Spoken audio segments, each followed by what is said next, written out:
Cherupuzha JM UP സ്കൂളിന്റെ നേതൃത്വത്തിൽ സ്കൂളിലെ കുട്ടികളുടെ പഠന മികവുകൾ പൊതു ഇടങ്ങളിൽ അവതരിപ്പിക്കുന്നതിന്റെ ഉദ്ഘാടനം നടന്നു. പടത്തടം P. ഗോപാലൻ സ്മാരക വായനശാലയിൽ നടന്ന പരിപാടി Cherupuzha panchayat 18-ാം ward member Laisamma Thomas ഉദ്ഘാടനം ചെയ്തു. വായനശാല പ്രസിഡന്റ് VV ബാലകൃഷ്ണൻ അധ്യക്ഷനായി.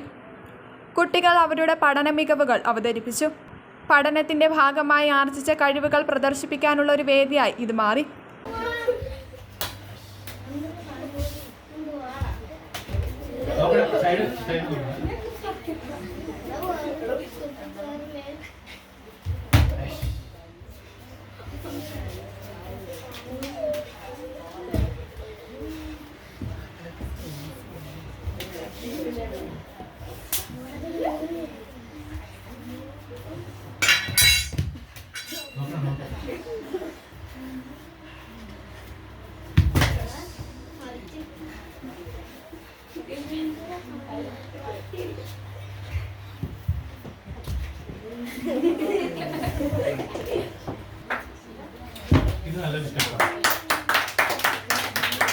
ഗണിതം ലളിതമാക്കാൻ കുട്ടികൾ കണ്ടെത്തിയ മാതൃകകൾ അവതരിപ്പിച്ചു.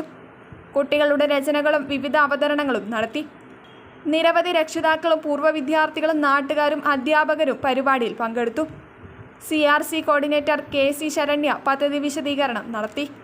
PTA president TV Ramesh Babu, mother PTA president ശ്രീന Ranjith, SRG convener P. Leena, വായനശാല സെക്രട്ടറി നിമിഷ N. ജോൺസ് തുടങ്ങിയവർ സംസാരിച്ചു. അധ്യാപകരായ KS Sreeja, CD Joy, CK Rajeesh, വിദ്യാർത്ഥികളായ Avani Aneesh, Amaya Ravi തുടങ്ങിയവർ നേതൃത്വം നൽകി.